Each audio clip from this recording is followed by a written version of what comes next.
अच्छा जैसे एक क्वेश्चन हम देखते हैं, जैसे मैंने पिछली बार बताई ग्राफ से रिलेटेड, तो एक क्वेश्चन देखते हैं। क्वेश्चन नंबर 15 है मिसलेनियस एक्सरसाइज का। तो इसमें एक क्वेश्चन दिया है, कह रहा है कि कोई एक पॉलिनोमियल है fx equal to ax square plus bx plus c। ये पॉलिनोमियल है क्वाड्रेटिक टाइप का। इसका ये ग्राफ दिया हुआ है, आप देख सकते हैं पैराबोला टाइप का ग्राफ है, ठीक है ना। इतना तो समझ में आ रहा होगा कि पैराबोला ही बनेगा क्वाड्रेटिक का। अब बात क्या है, उसने कहा है कि बताइए बी स्क्वायर माइनस 4ac की वैल्यू क्या होगी। अब ये चीज मैंने अभी आपको नहीं बताई, इस क्वेश्चन में ही समझ लेते हैं। बी स्क्वायर माइनस 4ac की वैल्यू हम क्या बता दें, इसमें कुछ एबीसी तो पता है नहीं, तो इसकी वैल्यू कैसे हम बता दें। इसकी वैल्यू हम कैसे बता दें, ये एक चीज होती है डी का मतलब होता है डिस्क्रिमिनेंट, DISCRIMINANT, डिस्क्रिमिनेंट। तो डिस्क्रिमिनेंट हम कैसे निकालते हैं, ये जो बी स्क्वायर माइनस 4ac है, बी स्क्वायर माइनस 4ac, अभी आप केवल इतना समझिए है ना कि ये जो डिस्क्रिमिनेंट है इसकी वैल्यू, ये जो बी स्क्वायर माइनस 4ac है यही डिस्क्रिमिनेंट है। डिस्क्रिमिनेंट जो होता है इसको हम तीन चीजें जान सकते हैं। क्या जान सकते हैं कि भाई एग्जैक्ट वैल्यू हम नहीं बता सकते कई बार, पर हम तीन चीजें जान सकते हैं कि अगर कोई ग्राफ, जैसे कि यहाँ पर आप इस पॉलिनोमियल का ग्राफ देखिए, ये ग्राफ दिया हुआ है, एक्स एक्सिस को कितनी बार कट कर रहा है, एक्स एक्सिस को केवल एक बार कट कर रहा है सिंगल टाइम, यानी कि इसके कितने जीरोस होंगे, 1 0 होगा। और ऐसे केस में जब मतलब ये जो पैराबोला है ये केवल एक बार एक्स एक्सिस को कट करेगा, तो ये जो डी है यानी कि डिस्क्रिमिनेंट है, यानी कि जो बी स्क्वायर माइनस 4ac है वो इक्वल टू होगा किसके, 0 के। बी स्क्वायर माइनस 4ac एक चीज होती है डिस्क्रिमिनेंट, इसको अभी आपको केवल इतना समझना है कि डिस्क्रिमिनेंट हो सकता है आगे चैप्टर में ये चीज आए तो तब देखा जाएगा, तब की तब है ना। डिस्क्रिमिनेंट बराबर होता है बी स्क्वायर माइनस 4ac। तो हमसे क्वेश्चन में कह दिया कि बी स्क्वायर माइनस 4ac की वैल्यू बताओ इस ग्राफ के लिए क्या होगी, तो क्या होगी, तो बी स्क्वायर, जब भी ग्राफ जो है एक्स एक्सिस को अगर एक बार कट करेगा तो बी स्क्वायर माइनस 4ac की वैल्यू 0 होगी, यानी डिस्क्रिमिनेंट 0 हो जाएगा। केवल इतना समझना यही ग्राफ। और इसमें एक और चीज पूछ रहा है, इसमें एक चीज क्या पूछ रहा है कि इसमें 0 कितने होंगे इस fx के, इस पॉलिनोमियल के, तो भाई एक बार कट कर रहा तो एक ही तो 0 होगा, है ना, बस ये चीज। अब यही बात अगर दूसरा ग्राफ देखिए, दूसरा ग्राफ जैसे कि ये अब बताइए ये एक्स एक्सिस को कितनी बार कट कर रहा है, 2 बार, एक ये पॉइंट पे कट कर रहा है, एक ये पॉइंट पे कट कर रहा है, इंटरसेक्ट कर रहा है ना।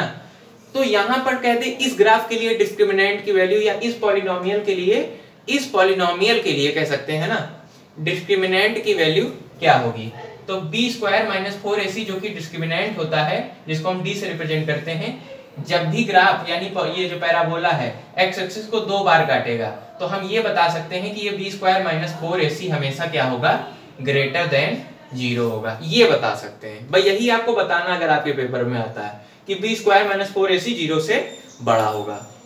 दूसरी बात, ये मतलब मैंने आरडी से देखा, जितना मुझे उसमें समझ में आया मैं आपको वो बता रहा हूँ चीजें। अब दूसरी बात क्या है, अगर कोई ग्राफ है, या इसको मिटा देते हैं ना,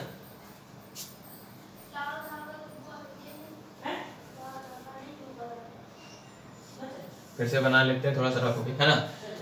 अब अगर कोई ग्राफ ऐसा दिया हुआ है भैया, अब ये एक्स एक्सिस को कहीं पे कट कर रहा है, एक्स एक्सिस को तो छू ही नहीं रहा, ऊपर ही निकल जा रहा। मतलब यहां से आपको क्या बातें समझ में आती है, यहां से आपको 2 बातें समझ में आती हैं। आपसे कोई पूछे आप क्या बता सकते हैं, अच्छा सिंपल इस ग्राफ को देख के अगर कह दिया जाए क्वेश्चन, सिंपल सा चीज कि एक हमारे पास पॉलिनोमियल है fx जो कि बराबर है ax square plus bx plus c के, उसका ये ग्राफ दिया हुआ है आपको, आपसे कह दिया जाए आप इस पॉलिनोमियल के बारे में क्या क्या बता सकते हैं, तो क्या बता सकते हैं, आप सिंपली ये बता सकते हैं कि एक्स स्क्वायर का कोफिशिएंट यानी कि जो a है, एक्स स्क्वायर का कोफिशिएंट a है वो ग्रेटर देन 0 है। क्यों है, क्योंकि पैराबोला अपवर्ड की तरफ फेसिंग है, अपवर्ड की तरफ मुंह उसका खुला हुआ है ना, फेसिंग अपवर्ड है। दूसरी चीज आप क्या यहाँ से डिडक्ट कर सकते हैं, ये आप बता सकते हैं कि जो डिस्क्रिमिनेंट है यानी कि d, यानी कि जो डिस्क्रिमिनेंट है वो ये, या डिस्क्रिमिनेंट बड़े डी से दिखाइए, डिस्क्रिमिनेंट डी है जो कि बराबर होता है बी स्क्वायर माइनस 4ac के, है ना।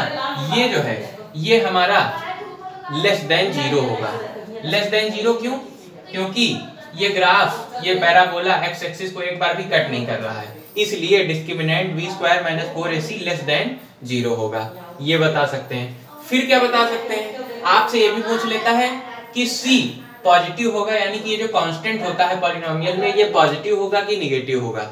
क्या होगा भाई, ये हमने क्या बताया था, x को 0 मान लो, x को 0 पुट कर दो तो y के बराबर c आ जाएगा। और y यहाँ पर क्या है भैया, y को जो ये कट कर रहा है, ये जो पॉइंट है, ये पॉइंट यहाँ पर y कोऑर्डिनेट, ये y एक्सिस पॉजिटिव वाला है ना, तो c भी पॉजिटिव आ जाएगा, मतलब c is greater than 0। c positive number होगा यानी कि ग्रेटर देन 0 होगा। तो ये 3-4 चीजें आपने बता ली है ना। और इसके अलावा क्या बता सकते हैं, इसके अलावा ये बता सकते हैं कि इसके कोई रूट्स नहीं होंगे या जीरोस नहीं होंगे, क्योंकि ये एक्स एक्सिस को कट नहीं कर सकता। और एक क्वेश्चन क्या पूछता है, एक क्वेश्चन ट्रू फॉल्स में ऐसे पूछ लेता है कि स्टेटमेंट दे देगा कि मान लीजिए यदि कोई ऐसा पॉलिनोमियल एफएक्स है जिसके फैक्टराइज मतलब जिसको क्वाड्रेटिक पॉलिनोमियल एफएक्स है, मतलब जिसकी डिग्री 2 है, तो अगर वो लीनियर पॉलिनोमियल्स में हम उसको फैक्टराइज नहीं कर पा रहे, जैसे कोई जैसे कोई पॉलिनोमियल एफएक्स है इस तरह का 2x स्क्वायर प्लस 3 प्लस 1, अब ये 3x प्लस 1, अब जैसे ये क्वाड्रेटिक पॉलिनोमियल है तो क्या हम इसको फैक्टराइज कर सकते हैं, 2 1 2, बिल्कुल कर सकते हैं। 2x स्क्वायर प्लस 2 प्लस 1 में तोड़ लेंगे x प्लस 1 है ना। अब ये क्या आ जाएगा, 2x square plus 2x plus x plus 1, यहाँ से 2x कॉमन ले लेंगे, यहाँ आ जाएगा x plus 1 plus 1 x plus 1, ये आ जाएगा 2x प्लस 1 और इसमें दूसरे ब्रैकेट में x प्लस 1। अब ये दोनों लीनियर पॉलिनोमियल हैं, यानी ये जो फैक्टर्स आ गए हमारे पास ये लीनियर पॉलिनोमियल है, तो मतलब हमने इस क्वाड्रेटिक पॉलिनोमियल को लीनियर पॉलिनोमियल्स में ब्रेक कर लिया, लीनियर पॉलिनोमियल के फैक्टर्स में ब्रेक कर लिया, इसलिए इसके जीरो जो हैं वो एग्जिस्ट करेंगे, इसके जीरो जो हैं एग्जिस्ट करेंगे। अगर कोई ऐसा क्वाड्रेटिक पॉलिनोमियल है जिसको हम फैक्टराइज नहीं कर पा रहे हैं, मतलब उसके जीरो लीनियर, कोई ऐसा क्वाड्रेटिक पॉलिनोमियल है जिसको हम लीनियर फैक्टर्स में, लीनियर पॉलिनोमियल के फैक्टर्स में नहीं तोड़ पा रहे हैं, तो उसके जीरो नहीं एग्जिस्ट करेंगे, सिंपल सी चीज, मतलब तो ऐसे ट्रू फॉल्स में वो पूछ सकता है। इसके अलावा क्या पूछ सकता है, बस यही सब कुछ चीजें हैं छोटी छोटी।